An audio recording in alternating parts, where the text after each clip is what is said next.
3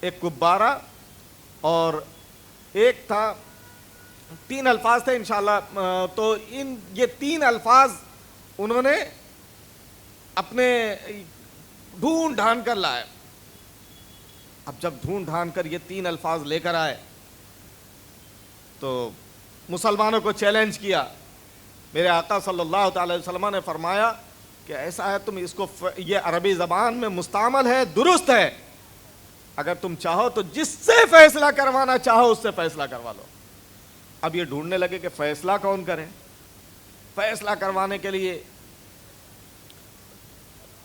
ڈھونڈنے لگے تو ڈھونڈتے ڈھونڈتے یہ ایک دیہات میں پہنچے. شہر کی جو زبان ہوتی ہے نا وہ مکس زبان ہوتی ہے. کوئی عربی، جیسے ابھی ہم یہاں پہ بولتے ہیں بامبے میں، تو عربی بھی بولتے ہیں، اردو بھی بولتے ہیں، مراٹھی بھی بولتے ہیں. ایسے مکس زبان ہم اردو زبان میں بھی استعمال کرتے ہیں.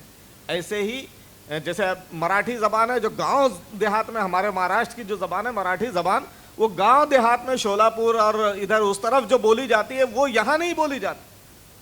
ایسے ہی عرب کی زبان جو گاؤں کے اندر بولی جاتی تھی وہ زبان شہر کے اندر نہیں بولی جاتی تھی.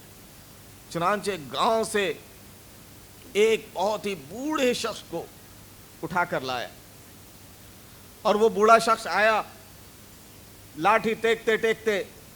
جب میں مجمع لگا ہوا ہے، کفار کہہ رہے ہیں آج تو فیصلہ ہونا ہے. اچھا وہ لاٹھی ٹیکتے ہوئے آیا، وہ مسلمان نہیں تھا. ٹیکتے ٹیکتے آ رہا ہے، کفار خوش ہیں کہ آج تو فیصلہ ہو جائے گا، آج مسلمانوں کے قرآن کے خلاف ہم جیت جائیں گے. قریب آیا، جیسے ہی قریب آیا میرے آقا صلی اللہ تعالی وسلم نے اس بوڑھے کو رسپیکٹ دیتے ہوئے کہا اجلس ہونا، یہاں تشریف رکھیے، یہاں بیٹھیے. ابھی وہ بیٹھنے جا رہا تھا کہ میرے آقا صلی اللہ علیہ وسلم نے فرمایا لا لا لا اجلس ہونا، یہاں مت بیٹھو، یہاں بیٹھو. ابھی پھر وہ اٹھا دوسری طرف جا کے ادھر بیٹھنے لگا. ابھی وہ بیٹھنے کے لیے جھک ہی رہا تھا، میرے آقا صلی اللہ علیہ وسلم نے فرمایا لا لا لا اجلس ہونا، یہاں مت بیٹھو، یہاں بیٹھو. وہاں بیٹھنے جا رہا تھا، میرے آقا صلی اللہ علیہ وسلم نے اسے چوتھی جگہ بیٹھنے کے لیے کہا. جب 2-3 مرتبہ میرے آقا صلی اللہ علیہ وسلم نے اس طرح سے کیا تو کہنے لگا کہ یا محمد انا شیخ عجوز، انا شیخ کبارہ، انا شیخ عجوز وتتخذون ہزوا، ھذا شیء عجاب. یہی 3 الفاظ پہ ان کو اعتراض تھا. بعض روایتوں میں عجوز ہے، بعض روایتوں میں کبارہ، اور دوسرا تھا عجاب، تیسرا تھا ہزوا. ابھی اس کے سامنے، اچھا اس کو بتایا بھی نہیں گیا تھا کہ کس لیے لایا جا رہا ہے، اور آتے ہی میرے آقا صلی اللہ تعالی وسلم کا معجزہ کہ اس نے ابھی بیٹھا بھی نہیں اور اعلان کر دیا کہ یہ تینوں الفاظ عرب کا دیہاتی بھی بولتا ہوا نظر آ رہا. اعلیٰ حضرت امام اہل سنت فرماتے ہیں تیرے آگے یوں ہے دبے لچے فصحا عرب کے بڑے بڑے، تیرے آگے یوں ہے دبے لچے فصحا عرب کے بڑے بڑے، کوئی جانے منہ میں زبان نہیں بلکہ جسم میں جان نہیں. میرے آقا صلی اللہ تعالی وسلم پر نازل ہونے والی قرآن کا یہ عالم ہے. ایک مرتبہ صدر الافاضل حضرت علامہ مولانا نعیم الدین مراد آبادی رحمۃ اللہ تعالی علیہ کا ایک غیر مسلم سے مناظرہ ہو رہا تھا. وہ غیر مسلم جب مناظرے کے لیے بیٹھا تو کہنے لگا مولانا کیا مناظرہ کرو گے مجھ سے. دیر تک وہ ادھر ادھر کی باتیں کرنے لگا. حضرت مولانا نعیم الدین مراد آبادی رحمۃ اللہ علیہ نے فرمایا کہ ٹھیک ہے میں نے اب سن لیا، اب آؤ مناظرہ کرنے کے لیے. پبلک جو آئی ہے وہ مناظرہ سننے کے لیے آئی ہے، نہ کہ تمہارا بھاشن سننے کے لیے. کہنے لگا کیا مناظرہ کرو گے؟ تم میری کتاب کا، میری دھارمک کتاب کا کچھ حصہ پڑھ کر سنا دو، میں تمہارے قرآن کو کے 15 پارے اپنے سینے میں محفوظ رکھا ہوا ہوں. مولانا نعیم الدین مراد آبادی نے کہا یہی تو میرے قرآن کا معجزہ ہے کہ ایک غیر مسلم اس کو میرے نبی کے قرآن کے 15 پارے یاد ہیں. کہا اچھا تم مجھ سے مطالبہ کر رہے ہو کہ تم اپنی قرآن تم میرے نبی تم اپنی دھارمک کتاب کو سنا دو. تم ایسا کرو کہ جس کتاب کو سنانے کا تم مجھ سے مطالبہ کر رہے ہو تم خود ہی سنا دو اپنی کتاب کو. اب وہ آئے بائیں شائع کرنے لگا, کیونکہ اس کو اپنی کتاب کا نام بھی لے سکتا تھا, لیکن حالات کے پیش نظر نام نہیں لے رہا ہوں. تو اس کو اپنی کتاب کا علم نہیں, اپنی کتاب یاد نہیں, لیکن ہمارے آقا پر نازل ہونے والی کتاب قرآن پاک یاد ہے. یہ وہ عظیم الشان کتاب ہے کہ میرے وَلَقَدْ يَسَّرْنَا الْقُرْآنَ لِلذِّكْرِ, ہم نے اسے آسان کر دیا ہے یاد کرنے والوں کے لیے. یہ چھوٹا بچہ ہے, کوئی 12 سال کا بچہ ہوتا ہے, 14 سال کا, 16 سال کا, 18 سال کا بچہ اسے قرآن مجید یاد کر لیتا ہے, اور ایسا یاد کر لیتا ہے کہ رمضان المبارک کا مقدس مہینہ آتا ہے اور وہ آگے ہوتا ہے, آپ پیچھے ہو کر اس کی سماعت کیا کرتے ہیں. سبحان اللہ. یہ قرآن, اس کا میں نے جیسا کہ عرض کیا کہ پڑھنا بھی عبادت, چھونا بھی عبادت, دیکھنا بھی عبادت. اس کے پڑھنے کے بڑے ثواب ہیں, بڑی فضیلتیں ہیں. آج ہم قرآن کو چھوڑ بیٹھے ہیں, قرآن کی تلاوت نہیں کیا کرتے. رمضان المبارک کا مہینہ آیا تو کسی طریقے سے پڑھ لیتے ہیں, کوئی پڑھ لیتا ہے. یہ وہ قرآن ہے کہ اللہ اکبر. آپ نے ابھی ایک بچے سے سنا تھا کہ قرآن پاک پڑھنے کی یہ فضیلت ہے کہ اگر کوئی ایک حرف قرآن مجید کا پڑھتا ہے تو اسے ایک حرف کے بدلے 10 نیکیاں ملا کرتی ہیں. میرے آقا صلی اللہ تعالی وسلم نے ارشاد فرمایا کہ ایک قرآن پڑھنے والے کے لیے ایک حرف کے بدلے 10 نیکیاں ملتی ہے. اور یہ مت سمجھنا کہ الف لام میم ایک حرف ہے, بلکہ الف ایک الگ حرف ہے, لام ایک الگ حرف ہے, اور میم ایک الگ حرف ہے. گویا کہ کسی نے اگر الف لام میم کی تلاوت کی تو اسے کتنی نیکیاں ملے گی؟ تھوڑا زور سے بول دیجئے, اور زور سے بول دیجئے. 30 نیکیاں ملیں گی. میں بہت دیر سے دیکھ رہا تھا کہ ہمارے چھوٹے سے چھوٹے بچے یہ بیان کر رہے ہیں. ماشاءاللہ آپ بہت غور سے سن رہے ہوں گے, لیکن بچوں کی حوصلہ افزائی نہیں کر رہے تھے آپ. بچہ اتنی شاندار نعت پڑھ رہا ہے, مکالمے میں ایک سے ایک باتیں بتا رہا ہے, بیان کر رہا ہے, لیکن آپ خاموشی کے ساتھ سن رہے ہیں. یاد رکھیے کہ ایک حدیث پاک کا مفہوم ہے کہ جب تم چراگاہ میں جاؤ تو کچھ نہ کچھ چر لیا کرو. مفہوم ہے حدیث پاک کا کہ جب کسی چراگاہ میں جاؤ تو چر لیا کرو. تو یعنی جب کسی باغ میں جاؤ تو کچھ چر لیا کرو. تو کہا اس کا چرنے یہ مراد کیا ہے؟ تو کہا جب کسی مجلس میں جاؤ تو سبحان اللہ, الحمدللہ, اللہ اکبر کہہ لیا کرو, انشاءاللہ اس کی برکتیں ملیں گی. اور ایک حدیث پاک میں ہے سبحان اللہ تملأ نصف المیزان والحمدللہ تملأ نصف المیزان واللہ اکبر تملأ ما بین السماء والارض. اس حدیث پاک کا ترجمہ سنانے سے پہلے آپ ایک مرتبہ بلند آواز سے بول دیجئے سبحان اللہ, سبحان اللہ, سبحان اللہ, الحمدللہ, الحمدللہ, الحمدللہ, اللہ اکبر, اللہ اکبر, اللہ اکبر. حدیث پاک میں ہے کہ سبحان اللہ, یعنی ہم جو سبحان اللہ پڑھتے ہیں تو یہ سبحان اللہ میزان بہت بڑا ہوگا. آپ نے علماء سے سنا ہوگا, ہمارے عالم دین یہاں موجود ہیں, پوچھ لیجئے گا, بہت بڑا میزان عمل ہوگا. حدیث پاک میں ہے سبحان اللہ تملأ نصف المیزان, سبحان اللہ آدھے میزان کو بھر دے گا. ابھی تو پھر سے بول دیجئے سبحان اللہ یہ آدھے میزان کو بھر دے گا. والحمدللہ تملأ نصف المیزان, اور الحمدللہ یہ بھی آدھے میزان کو بھر دے گا. اور اب تو پورا میزان بھر گیا. حدیث پاک میں ہے واللہ اکبر تملأ ما بین السماوات والارض, اللہ اکبر یہ زمین و آسمان کے بیچ میں جو کچھ ہے اسے بھر دے گا.